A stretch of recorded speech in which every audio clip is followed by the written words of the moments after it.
Bonjour à tous, alors c'est Nicolas de Domotique 97. Aujourd'hui on va se fixer sur Saphir Control Center. Saphir Control Center, en fait c'est le logiciel PC de Saphir.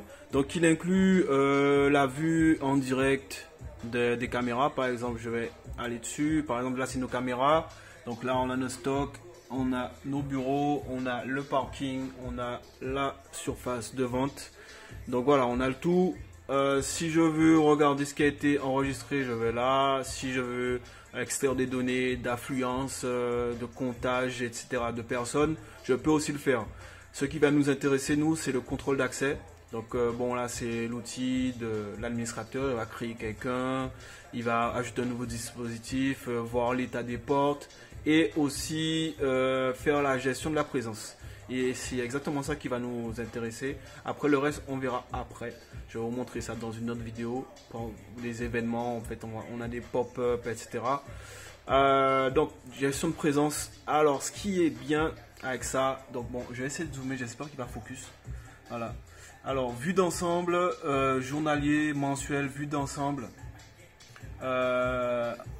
Là c'est quoi, enregistrement, début, horaire, machin. On a aussi dans présence anormale, donc les absences, les congés, les vues d'ensemble de tout ça, retard, vue d'ensemble de tout ce qui est heure sup. Donc par exemple journalier, on définit bon, quelqu'un dans l'organisation. Par exemple là, dans mon organisation, j'ai une nouvelle organisation et j'ai une seule personne. Bon. On va faire une autre vidéo avec sur, on va dire 2-3 semaines avec l'équipe de domotique et on va vous montrer ça. Donc là j'ai commencé d'heure de début en fait pour avoir mon rapport journalier là. J'ai commencé on va dire du 9 au 22 et je vais faire générer le rapport. Donc en fait bon, vu qu'il n'est pas effectif tous les jours, c'est-à-dire que moi je ne l'ai pas utilisé tous les jours, mais il me met exactement les jours où je suis venu et j'ai pointé en fait. Donc par exemple, on a les dates qui sont ici, donc on a commencé au 9 jusqu'au 22. Donc voilà, on a les heures, jour de la semaine. Alors là, si on se met là, les heures de travail, heures supplémentaires, présent, en retard, si la personne est en retard, en avance aussi. Ah oui, je devais commencer par ça aussi. Donc voilà, c'est le tableau que ça génère, mais il y a surtout un truc qui est vraiment important, mais ça va être notre partie à nous qu'on va faire. C'est donc bon, on définit les jours de travail ouvrés, c'est-à-dire si c'est du lundi au vendredi.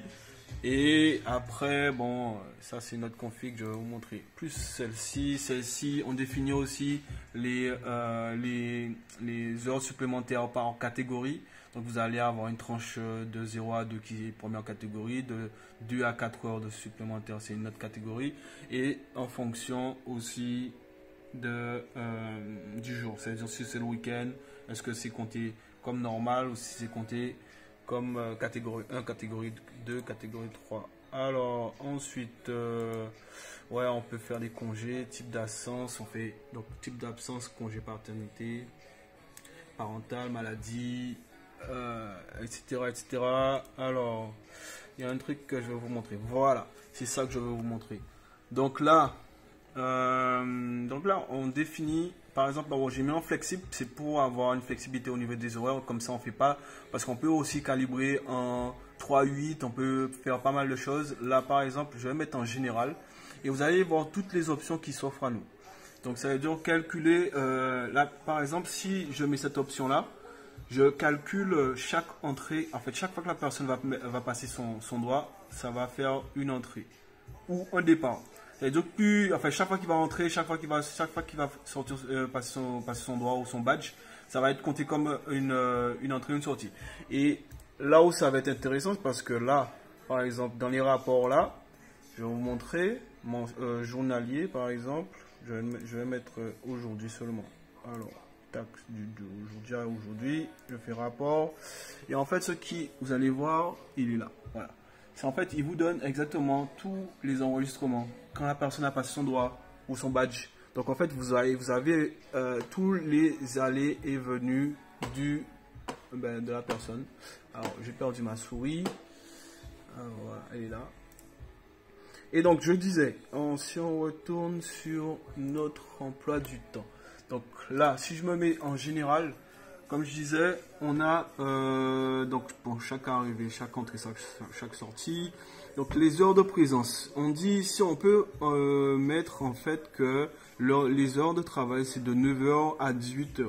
Si quelqu'un arrive entre 8h30 et 9h30, il est encore possible pour lui de d'être pointé, on va dire. Si la personne arrive et sort entre 17h30 et 18h30, c'est compté comme, on va dire, un pointage normal. Et ensuite, calculé en tant que, donc en minutes, ça donne 540 minutes, l'horaire qu'on a vu là. Retard admissible, ça veut dire on admet, on peut aussi régler comme on veut, que le retard admissible c'est 10 minutes. Si au bout de 10 minutes la personne n'a pas pointé entre 9h30, 8h30 et 9h30, la personne est considérée comme absente. Si la personne départ anticipé, si elle part 10 minutes avant l'horaire de fin, qui est 18 h, elle est considérée comme absente. Alors là, vous avez une petite échelle en fait qui vous représente un petit peu avec en jaune les heures d'arrivée admissibles et là les heures de départ admissibles et là c'est en bleu c'est l'horaire de travail. Ensuite en bas, qu'est-ce qu'on a? Paramètres d'absence, arrivée en retard, 60 minutes marquées. Ah, voilà, c'était plus ça que je voulais dire. Si la personne arrive 60 minutes en retard, elle est marquée comme absente. Départ, si la personne part 60 minutes avant, elle est marquée comme absente.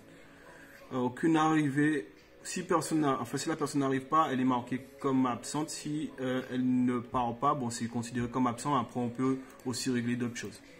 On peut mettre en avance, etc. Après, on peut faire aussi le lunch, c'est-à-dire les horaires de pause, café. Si on met ça, on active ça. Ouais, si on active ça, tac, tac, tac. On peut activer ça et enregistrer. Tac. Après, comme je vous disais, on peut faire plusieurs tranches horaires pour les 3-8 et voilà. Par exemple là, alors, je vais aller là. Bon, ça me donne en fait à peu près, par exemple, si comme là la personne elle travaille en fait, c'est un contrôle que j'ai mis juste pour exemple, mais qui fait 24 heures sur 24. Donc la personne vient quand elle veut travailler, etc.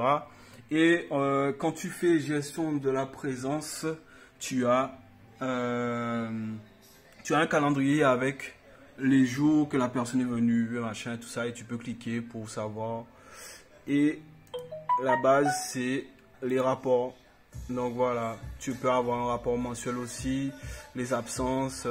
Donc là, j'ai fait mensuel, j'ai choisi Nicolas, j'ai choisi le mois de novembre, je fais générer. Il me donne un tableau comme ça. Il me dit heure d'arrivée, sortie, tac, tac, tac. Et donc tu as tout qui se trouve sur un tableau. Donc tu peux avoir plusieurs salariés, plusieurs personnes et générer un tableau par personne. Voilà, c'est Nicolas Domotique 97. Tu sais où on est rue Becquerel. Et voilà, on t'intègre ça facilement.